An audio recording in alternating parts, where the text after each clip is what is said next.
ఇశ్రాయేలు కాపరి విశ్వముని ఊపిరి, ఇశ్రాయేలు కాపరి విశ్వముని ఊపిరి, పరలోక సారథి ప్రభునా వారధి, పరలోక సారథి ప్రభునా వారధి, యేసు నా రథ సారథి నా హృదయ కాపరి. ఇశ్రాయేలు కాపరి విశ్వముని ఊపిరి, ఇశ్రాయేలు కాపరి విశ్వముని ఊపిరి.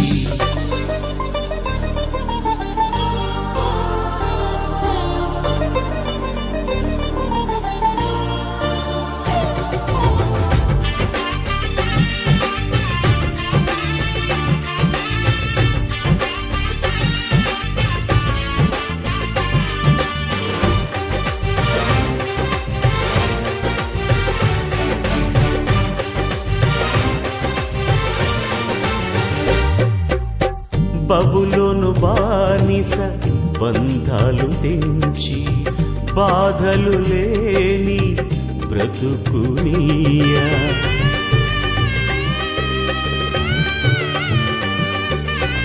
బబులోను బానిస బంధాలు తెంచి బాధలు లేని బ్రతుకునియా. సిలువ కాటాలో శ్రమల కౌగిటిలో, సిలువ కాటాలో శ్రమల కౌగిటిలో రక్తము కాచి రక్షణనిచ్చిన నా యేసయ్య, నీ రక్తము కాచి రక్షణనిచ్చిన నా యేసయ్య.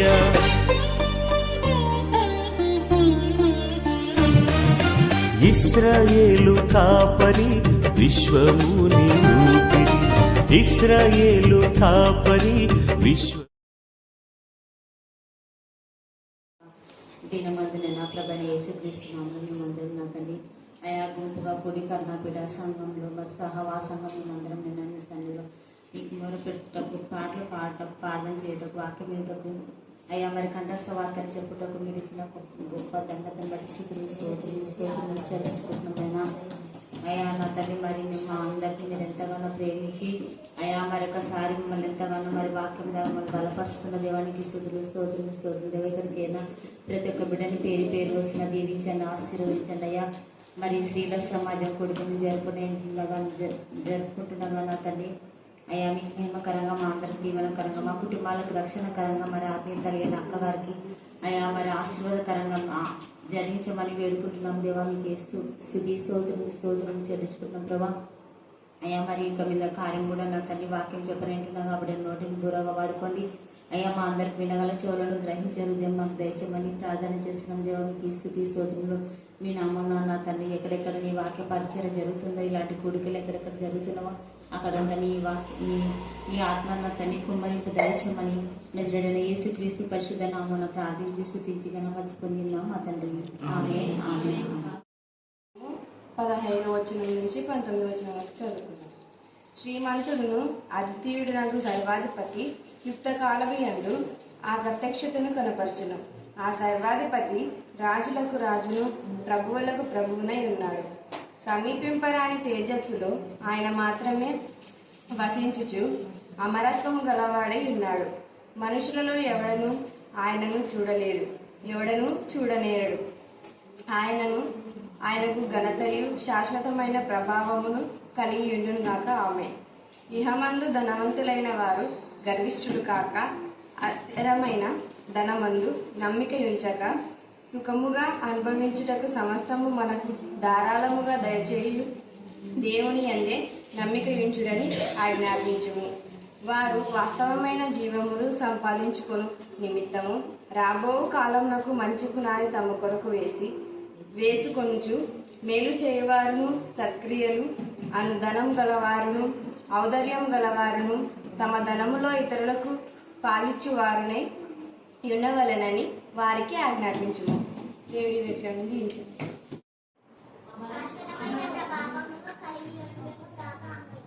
శాశ్వతమైన ప్రభావము కలిగిన గాక. ఆమె ఇద్దరు చెప్పినారు. ఇంకా దాటికి రావాలి, చెప్పాలా? చెప్పండి. చెప్పే వాళ్ళు ఎప్పుడు దాచుకోదు. మీకు ఏది వస్తే చెప్పండి. ఇందాక ఎవరు అమ్మ ఏమన్నారు? అమరత్వం ఎవరు చెప్పింది? అది వెరీ గుడ్. ఇంకా చెప్పండి చూద్దాం. మీ నుంచి రావాలని సమీపింపరాని తేజస్సు. Very good. అంతా చెప్పినారు. ఇవన్నీ ఫ్యాన్సీ కానీ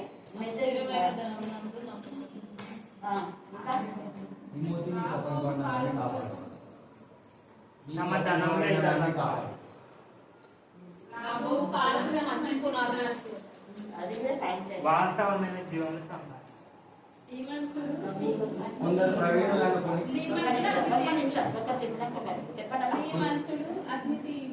వెరీ గుడ్. ఈరోజు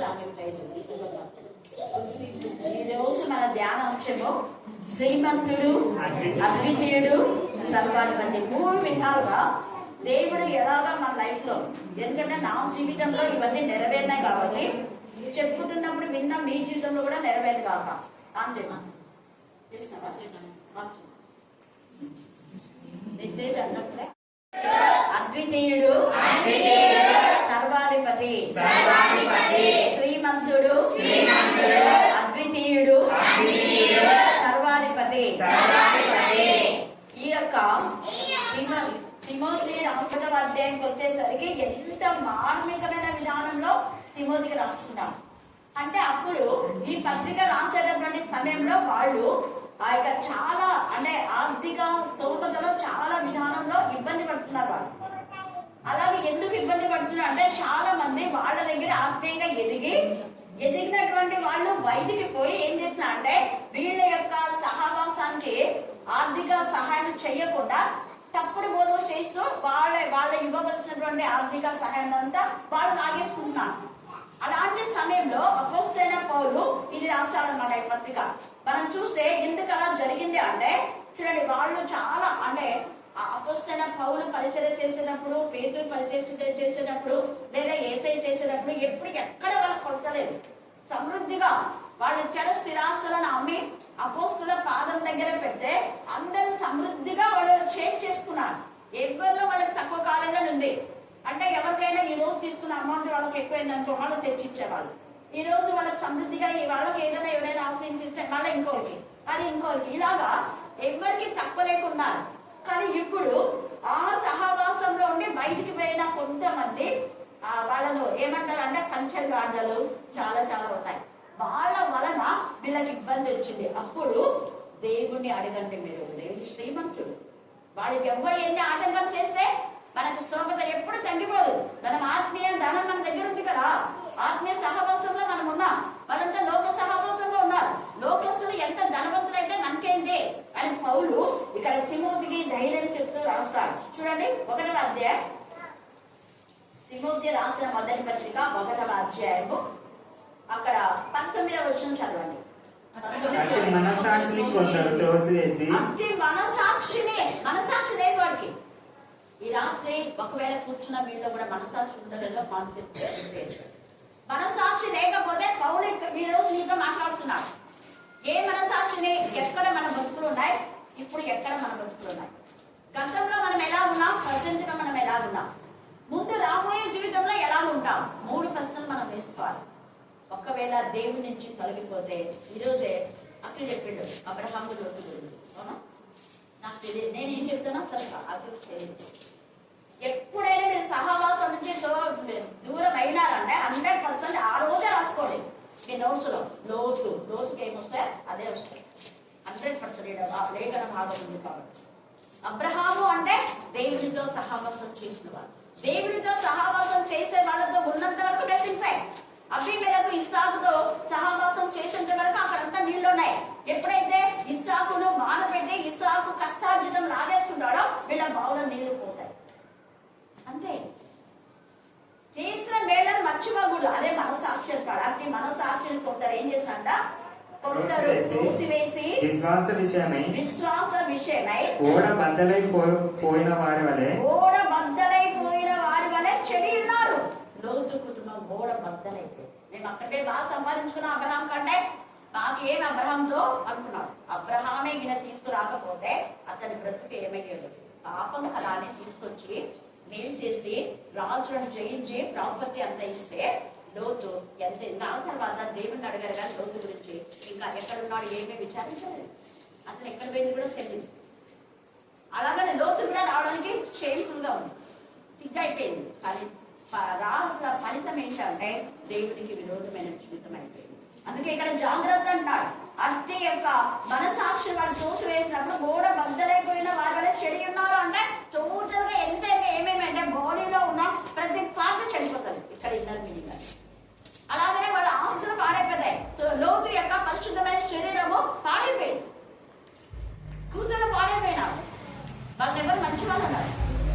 ఆస్తి పాడైపోయింది. ఒక ఆస్తి మాత్రమే కాదు, దేవుని బిడ్డలకు వేరైపోతే ఎంత ఫ్యామిలీస్ పాడైపోతాయి, మన బాడీ కూడా పాడైపోతుంది. ఇది గుర్తుపెట్టుకోండి, చాలా ఇంపార్టెంట్. చిన్నపిల్లలు, వృద్ధులు, పెద్దలకు అందరికీ పరిశుద్ధంగా ఉండాలంటే పరిశుద్ధ సహవాసం ఎప్పటికెప్పటికి పెంచుకోండి. తర్వాత వారిలో అంటే ఎవరెవరు ఇలాగా మనసాక్షి లేకుండా చనిపోయినంటే వారిలో హుమేనయును, అలెగ్జాండర్ వారు ఉన్నారు. వీరు దూషింపకుండా శిక్షింపబడుటకై ఇది సాతానునకు అప్పగించితిని. వీరి సాతానుకు అప్పగించుదని దూషింపకుండా అనే మాట ఆల్రెడీ అప్పటికి ఎన్నిసార్లు గద్దించాడు వాడు విల్ల. ఇంకేం చేస్తున్నాడు? దేవునికి అప్పగించిన అన్నాడు. ఎవరికి అప్పగించిన అంటాడు చెప్పాలా మీరే? మళ్ళీ చెప్పాలా? సాతానుకు అప్పగిస్తే సాతాను ఎక్కడ తీసుకొస్తుంది? ఎంత బాధ. వీళ్ళందరూ సహభక్తులు ఉన్న వాళ్ళే, ఆత్మీయంగా ఎదిగిన సహభక్తంలో పార్టిసిపేట్ చేస్తున్నారు. ఎన్నోసార్లు పౌరులతో పాటు సేవలు తిరిగి పక్కకు వెళ్ళి పౌరుల పైన నేరారోపణ చేస్తున్నారు. అందుకని వీళ్ళు సాధారణ అప్పగించేస్తున్నాడు. ఎంత బాగా చెప్తున్నాడు అక్కడ. మనం అదే మనం చూస్తే ఇదే తిమోతిలో మళ్ళీ ఇతని గురించి రాయబడింది కూడా. మనం చూస్తే తేటగా తిమోతిలో రాయబడింది. 3వ అధ్యాయంలో తిమోతి 2వ తిమోతి 3:17 ఒకసారి చదవండి. 3:17 కాదు, చదువు. దైవజనుడు సన్నద్ధుడై ప్రతి సత్కార్యమునకు పూర్ణంగా సిద్ధపడి ఉండునట్లు దైవావేశం వలన కలిగిన ప్రతి లేఖనము ఉపదేశించుటకును, ఖండించుటకును, తప్పు దిద్దుటకును, నీతి యందు శిక్ష చేయుటకును ప్రయోజనకరమై ఉన్నది. అదే అందుకని ఖండించినందుకు, తప్పును హెచ్చరించినందుకు, అందరి ఎదురు నన్ను ఇలా చేస్తావని ఈ యొక్క వాడు ఏం చేస్తాడంటే అందుకని కంచెలు అర్థం రాస్తాడు. ఇదే 2వ తిమోతి మళ్ళీ సేమ్ 3వ అధ్యాయము 2వ తిమోతి 3వ అధ్యాయం 14 వచ్చి చదవండి. క్రీస్తు యేసు నందుంచవలసిన 2వ తిమోతి 3:14. అలెగ్జాండ్రియాను కంచెరి వాడు నాకు చాలా కీడు చేశాను. నాకు 4వ అధ్యాయం 14 వచ్చిన 2వ తిమోతి 4. అలెగ్జాండ్రు అను కంచెరి వాడు ఇక్కడ అలెగ్జాండ్రు ఉన్నాడు. వాడు వీడు ఇక్కడ హిమోనయును అంటే వీడు చెడిపోయి హిమోనయును కూడా చెడగొట్టేస్తున్నాడు. గుర్తుపెట్టుకోండి, ఫస్ట్ చెడిపోయింది అలెగ్జాండ్రు, తర్వాత హిమోనయును కూడా చెడగొట్టేస్తున్నాడు. ఇద్దరు కలుస్తారు ఇక్కడ. అందుకనే అలెగ్జాండ్రి కంచెరి వాడు నాకు చాలా కీడు చేశాను. కొంచెం కాదు, వాడు ఒకప్పుడు బయట బతుకున్న నీచంగా ఉంటే దగ్గరికి తీసి ఆత్మీయంగా ఒక కుమారులాగా ఎంతగా చేద తీస్తే అలెగ్జాండర్ కంచెరి వాడు లాగా అయిపోయినాడు. అందుకని కంచెరి ఎంత తేటగా రాశాడు. కంచెరి వాడు నాకు చాలా కీడు చేశాను, అతని క్రియల చొప్పున ప్రభు అతనికి ప్రతిఫలం ఇచ్చును. అతని విషయమై నీవు జాగ్రత్తగా ఉండమని ఎందుకు చెప్తున్నాడు అంటే వేరే వాళ్ళు పౌరులకు సహాయం చేస్తుంటే చెయ్యకుండా చేస్తున్నాడు. ఎప్పుడు పౌరు వెంట తిరిగి పౌరుతో సహవాసం చేసి ఎక్కడికి వెళ్తే అక్కడ వెళ్ళమని పౌరుకి ఇప్పుడు దూరం అయిపోయినాడు. తినడం, తాగడం, పడుకోవడం అన్ని పౌరుతో ఉన్నాడు. కానీ దూరం అయిపోయి పౌరు దగ్గరికి వచ్చే వాళ్ళని రానికుండా వాళ్ళను డైవర్ట్ చేస్తున్నాడు. అందుకనే జాగ్రత్తగా ఉండవు. ఒకవేళ వాడు చెప్తాడేమో నీకు కూడా నువ్వేం వాళ్ళ పౌరు వెంట వాళ్ళ తిరుగుతున్నావు, తిరుగుతుంది చెప్తాడేమో జాగ్రత్త. అందుకే అంటున్నాడు అతడు మా మాటలను బహుగా ఎదిరించను. ఇందాక ఆ చిన్న పాప కదే చిన్నప్పుడే ఈ ఎదురు ఉండకూడదు. అది కొంతమందికి ఎందుకో అంటే నేను వేరే చాలా గుళ్ళు తిరిగినా కోపం చెప్తున్నా. ఈ గూడలో మాత్రం కొందరు వెనుకే ఎదురుస్తుంది. వేరే చోట నేను అసలు ఎదురు అనేది చూడలేదు. మోస్ట్లీ 90% చూడ, 10% ఏమో. కానీ ఇక్కడ 70% ఎదిరించగలను. 30% ఒబ్బే చూపేవాళ్ళ. ఒబ్బే చూపే వాళ్ళలో నంబర్ 1 నాకు గొప్ప చెప్తున్నా. అంటే ఇప్పుడు కాదు, ఎప్పటి నుంచో ఉన్నాడు కదా, అప్పటి నుంచి ఏదైనా చెప్తున్నా అంటే నేను ఎట్లా గర్దిస్తానంటే అట్లనో మీకు తెలియదు. ఈవెన్ హైమాతులు కూడా ఎప్పుడు వాళ్ళ నోరు ఎత్తులేదు అసలు. నాకు పిల్లలంతా చిన్నప్పటి నుంచి ఉన్నా పెద్దగైనా కూడా అది నేను ఎందుకు చెప్తున్నా అంటే మీరు కూడా చాలా మంది ఉన్నారు, ఉదాహరణ చెప్తున్నా. హల్లెలూయా. కారణం ఏంటి అంటే ఎప్పుడైతే అపవాదిలో లోకంలో మనం వేరే వాళ్ళతో మాటలు విందామనుకో వెంటనే అపార్థాలు అయిపోతాయి. వాక్యం ఇట్లా చెప్తుందా అనడమో ఏదో ఒకటి, అవన్నీ తప్పులే. అందుకని ఇక్కడ మా మాటలను అంటే వాక్యం, మా మాటను బహుగా ఎదిరించను. నేను మొదట సమాధానం చెప్పినప్పుడు సమాధానం అంటే వాక్యం. వాక్యం చూపించి ఇంకో వాక్యంలో ఇలా ఉంది అలెగ్జాండర్, నువ్వు సరి చేసుకో, అసలు నువ్వు వెనుకడి స్థితి జ్ఞాపకం చేసుకో, నువ్వు మళ్ళా పడిపోతావు నువ్వు అని ఎన్నిసార్లు హెచ్చరించాడు వెళ్ళా. అందుకనే చెప్పినప్పుడు ఎవడునూ నా పక్షంలో నిలవలేదంట. ఎంత బాధ, గుండెపోతాయి. నా పక్షంలో ఎవరు లేదు. అప్పుడు అందుకే శ్రీమంతుడు నాకున్నాడని రాస్తున్నారు. ఎవరు ఆయన పక్షంగా లేరంట. అందరూ నన్ను ఏమైపోయినారంట, విడిచిపోయేది. ఇది వారికి ఏమైతుంది, నేరంగా ఎంచబడదు కాక. ఎందుకంటే ఎక్కడో వాళ్ళని తీసుకుని వచ్చి మంచి చేస్తే అందరూ అంటే ఇతను వెళ్ళిపోయి వేరే వాళ్ళు కూడా దూరమయ్యేలా చేశారు. అందుకనే నేరంగా ఎంచబడను గాక. అయితే నా ద్వారా సువార్త పూర్ణంగా ప్రకటింపబడి నిమిత్తము అన్యజనులందరూ దాని విని నిమిత్తం ప్రభు నా ప్రక్కన నిలిచి నన్ను బలపరిచారు. Thank you. హల్లెలూయా, హల్లెలూయా, హల్లెలూయా. అందుకే నేను ఎప్పుడైనా కూడా దేనికైనా ఎక్కడికైనా ఒంటరిగా పోవాలన్నా ఒంటరిగా ఉన్న ఆ రోజు ఎక్కువ సంతోషిస్తాను. కారణం దేవుడు నాతో ఉండే. నిజంగా నేను ఈరోజు చెప్పిన అఖిల్ ఎందుకు ఫోన్ చేస్తే ఏదో చెప్పినా వెంటనే ఎందుకు ఈరోజు చాలా హ్యాపీగా అఖిల్ అన్నా అంటే ఎందుకు మేడం అన్నారు. అదేమో నాకు తెలియదు కానీ చాలా చాలా సంతోషంగా ఏం చేసి నాతో కూడా ఉన్నారు. ఈరోజు ఎక్కువ ధ్యానం చేసినా చెప్పిన అవునా. హల్లెలూయా, హల్లెలూయా. ఎక్కువ ధ్యానంలో మనకు దేవుని యొక్క సన్నిధి ఉంటుంది. అందుకే ఇక్కడ నా ప్రక్కన నుంచి దేవుడు ఎప్పుడు నా పక్కన ఉంటాడు, నేను ఎప్పుడు ఉంటాను. అందుకని ఇక్కడ అన్నా నా ప్రక్కన నిలిచి అంటాడు. ఎంత చక్కగా అంటాడు చూడండి, నా ప్రక్కన నిలిచి అంట. నన్ను బలపరచని కనుక నేను సింహం నోట నుండి తప్పింపబడితే ప్రభు ప్రతి దుష్కార్యం నుండి నన్ను తప్పించి తన పరలోక రాజ్యంలో చేరినట్లు రక్షించడం. అందుకే ఆయన శ్రీమంతుడైనటువంటి దేవుడిగా ఉన్నాడు. ఇక్కడ ఎంత చక్కగా ఇంకా మనం ఇదే తిమోతిలో చూస్తే ఇంకొక చోట కూడా వీళ్ళ గురించి గుమ్మోనాయన గురించి కూడా రాయబడి ఉంది. తేటగా మీరు తర్వాత చదువుకోండి. 2వ తిమోతిలో మనం చూసినాము. 1 తిమోతి 18:20 కూడా ఉంది. రాసుకోండి రెఫరెన్స్, టైం లేదు. 1 తిమోతి 1వ అధ్యాయము 18:20. 2వ తిమోతిలో ఇప్పుడు మనం చూసుకున్నాం. తర్వాత హెబ్రీయులకు రాసిన పత్రిక 10:37 నుంచి 38 దాకా, హెబ్రీయులకు రాసిన పత్రిక 9:1 నుంచి 5 దాకా, హెబ్రీయులకు రాసిన పత్రిక 6:3 నుంచి 5 దాకా, జెఫన్యా 3:5, తర్వాత జేమ్స్ యాకోబు 1:27 చదవండి. 1:27 చాలా సార్లు మీకు చెప్పారు. శ్రీమంతుడు అద్వితీయుడు సర్వాధిపతి ఆయన. 1:27 యాకోబు 1:27. తండ్రి అయిన దేవుని ఎదుట పవిత్రమును నిష్కలంకము ఒకటి పవిత్రము, రెండవది నిష్కలంకమైన భక్తి ఏదనగా దిక్కులేని పిల్లలను ఈ కుటుంబంలో పరిస్థితులు సరిగా లేవని మనం తీస్తే అలాంటి దిక్కులేని పిల్లలు మనం దరి చేస్తాం. చేసిన తర్వాత వాళ్ళ విశ్వాసం లాతులు అయితే దేవుడు వాళ్ళకి తగ్గిస్తాడు. ఇక్కడ అందుకే దిక్కులేని పిల్లలను, విధవరాండ్లను, వారి ఇబ్బందిలో ఉన్న వాళ్ళని పరామర్శించుటయు ఇహలోక మాలిన్యం నేను అంటకుండా దాని అర్థం ఏంటంటే నేను పరిశుద్ధంగా ఉంటే వేరే వాళ్ళు పరిశుద్ధపరచాలి. ఆ వేలోనే పౌలు చాలా గర్జించాడు. అలెక్సింది, కుమోనాయను, ఇంకొకడు తర్వాత విలేజ్, వీళ్ళందరూ కూడా ఎంత ఇదిగా బాధ పెట్టారు ఆ పౌలు. తర్వాత అదే భక్తి అంటాడు. ఈ భక్తి ఏంటి అంటే సంతృష్టి సహితమైన భక్తి, గొప్ప లాభసాధన. అంటే మీరు ఎవరు విడిచిపోయినా కూడా తన యొక్క భక్తిని వదులుకోలేదు పౌలు. ఎవరు సహాయం చేసినా చేయకపోయినా తను డేరాలు కొట్టి తన యొక్క దానిలోనే అనేకమైన విధానంలో పరిచయం చేశాడు. అందుకే ఏమంటున్నాడు, ఆయన శ్రీమంతుడు. మనమేం పర్వాలేదు, తిమోతి అంటాడు ఎలాగో మనకు వెళ్తాడు. దేవుడు శ్రీమంతుడు కదా, నువ్వు ఎందుకు భయపడుతున్నావు? తర్వాత అన్నాడు అద్వితీయుడు. ఆయన అద్వితీయుడు అంటే ప్రతి దానికి ఆయన ఏంటి ముందటి వాడు అని అర్థం. అవునా? ఎస్ అర్థం, తెలుగు చదివిన వాడు తెలుసు. అద్వితీయుడు అంటే ప్రతి దానికి, అంటే నీ లైఫ్ లో ఎప్పుడైతే అన్నిటికంటే ముందు దేవునికి ప్రయాసిస్తావో అప్పుడు నీ లైఫ్ మారిపోతుంది. నీకు ఏది అడగక ముందే దేవుడు ఇచ్చేస్తాడు. ఇంకా అడగని అవసరం లేదు. కింగ్ సొలొమోనుకు అడిగింది జ్ఞానమే. అయితే ఇంకా అడగకపోయినా కూడా అన్ని ఇచ్చాడు. అయితే సొలొమోను ఏం చేశాడు? తృప్తి పడలేదు ఇచ్చిన వాటితో. ఈ రాత్రి మనం గుర్తుపెట్టుకోవాలి, దేవుడు ఇచ్చిన వాటితో తృప్తి పడకుండా ఎక్స్ట్రా చేస్తే ఉన్నది కూడా దేవుడు తీసేస్తాడు. ఉన్న పరిశుద్ధత పోయింది. దేవుని యొక్క ప్రేమను నుంచి నోచుకోలేడు. దేవుని యొక్క ఉగ్రతకు గురైపోయాడు. కారణం దేవుడు ఇచ్చినటువంటి మరి ఆ యొక్క స్త్రీలను కాకుండా అన్ని స్త్రీలను వివాహం చేసుకున్నాడు. దేవుని ప్రేమ నుంచి హృదయం జరిగిపోయింది.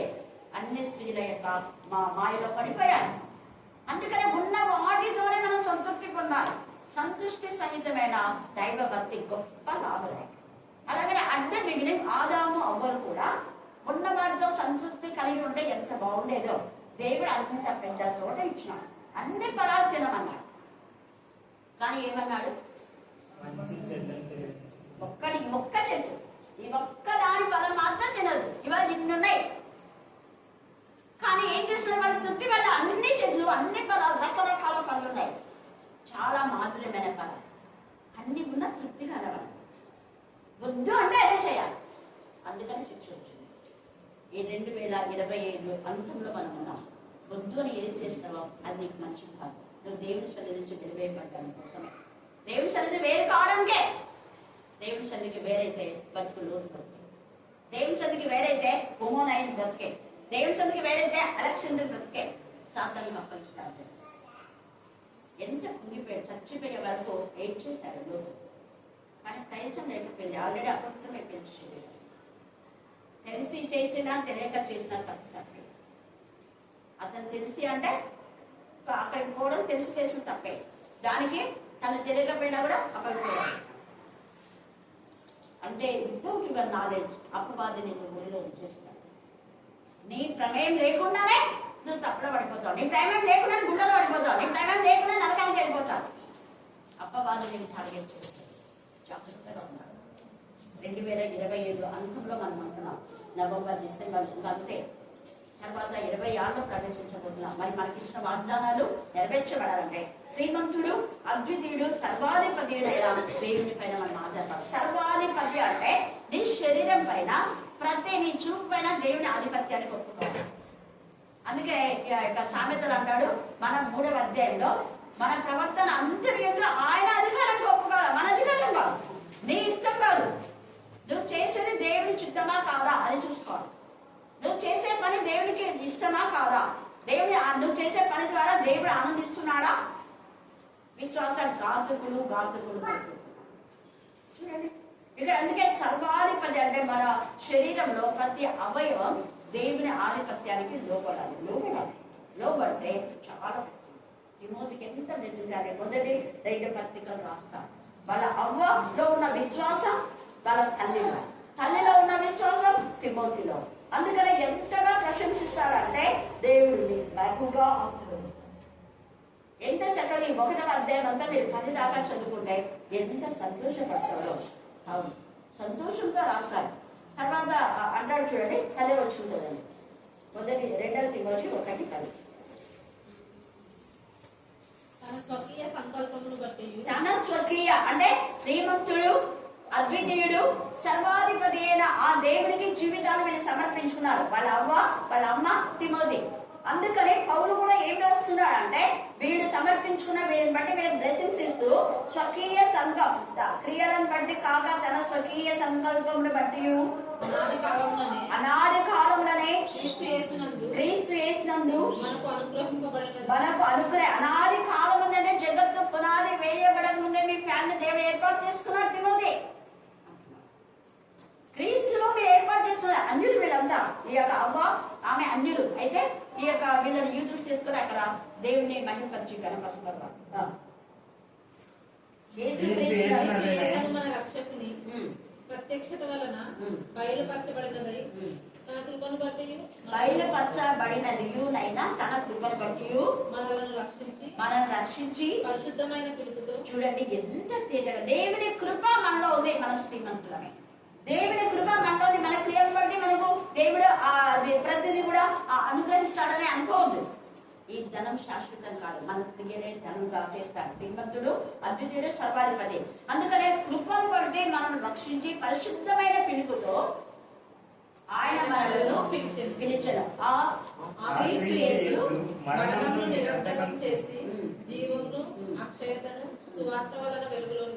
సువార్త వలన అనేది అండర్లైన్ చేసుకోండి. అంటే తండ్రి అయిన దేవుడు యేసుక్రీస్తు ద్వారా శిష్యుల ద్వారా మనకు.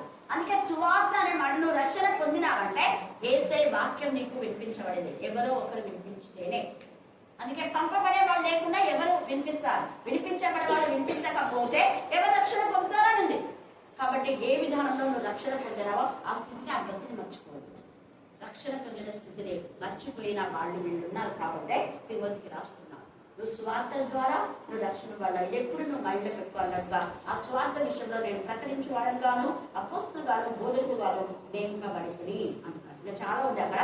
అందువలన మనం ఇప్పుడు ఎక్కడికి రండి. మొదటి తిమోతి 1వ అధ్యాయము కాదు క్షమించండి, 1 తిమోతి 6:18 18.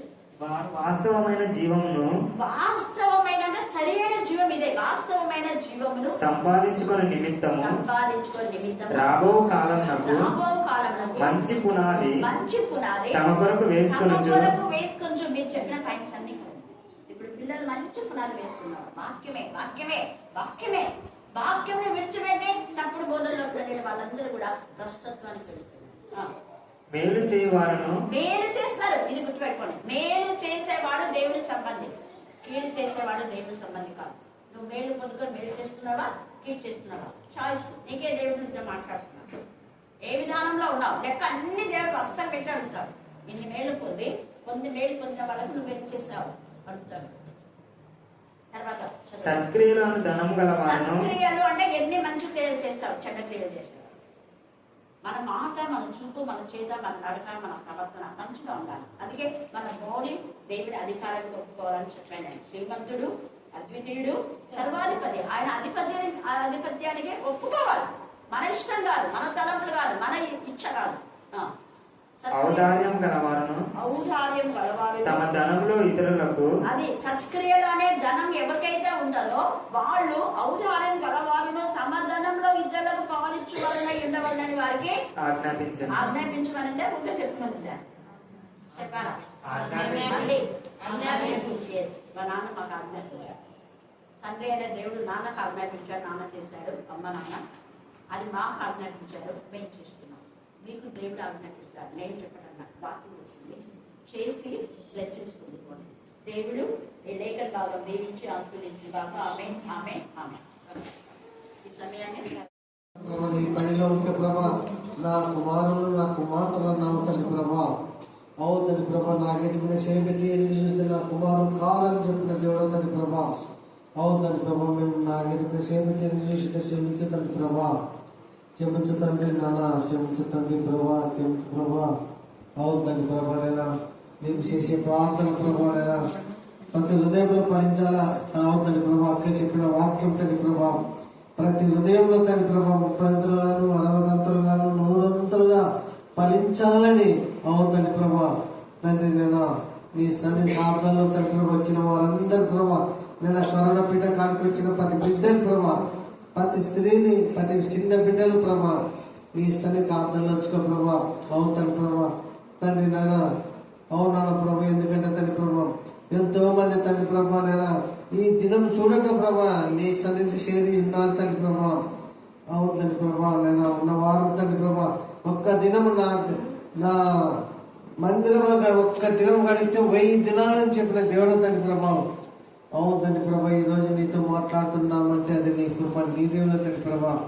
తండ్రి ఏ కుటుంబానికైనా ఏ సమస్యలు ఉంటే, ఏ కుటుంబంలో ఏదైనా ఎదుర్కొలు ఇబ్బందులు ఉంటే ప్రభు చూసే దేవుడు తండ్రి ప్రభా.